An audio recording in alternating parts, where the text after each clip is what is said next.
First, let's take the industrial carbon tax.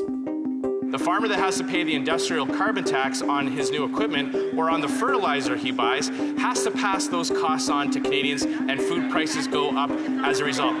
He doesn't have the option to not pay the industrial carbon tax on farm equipment and fertilizer. So a concrete measure to help bring prices down would be to scrap the industrial carbon tax. Will they do that today? The Honourable Government to House Leader. Here we go again, Mr. Speaker, with these imaginary taxes. The industrial carbon tax is not imaginary. In fact, it's the flagship Liberal policy. It made up the bulk of Mark Carney's environmental policies, and Alberta actually just signed an MOU with the federal government that required an even higher industrial carbon tax. And in fact, their new budget mentions an industrial carbon tax 9 times and includes a commitment to raise the price of that carbon tax even higher in the future. It's just common sense that when businesses have higher costs, they charge more for their goods and services.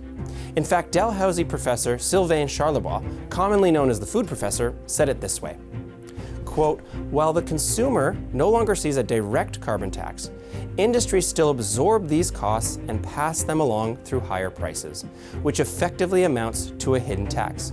He went on to say, quote, "At every stage of the food supply chain, transportation, milling, distribution, and retail, the carbon tax compounds, inflating prices before products even reach store shelves. Farmers pay carbon taxes on fuel, fertilizer, and equipment, costs that are compounded by the GST." More recently, here's what the food professor told the House of Commons Committee on Agriculture. Our study, if you recall, was focused mainly on the industrial carbon tax, the part that most consumers don't see. That's been our concerns from day one, looking at the wholesale prices. And since the publication of both of our studies, because we published 2 studies, 2 papers, the gap between wholesale prices in Canada versus the US, food wholesale prices have actually increased. So, and we believe that one factor driving this is the carbon tax. And so we're very concerned, and of course we're looking at food prices into 2026 right now with Canada's Food Price Report.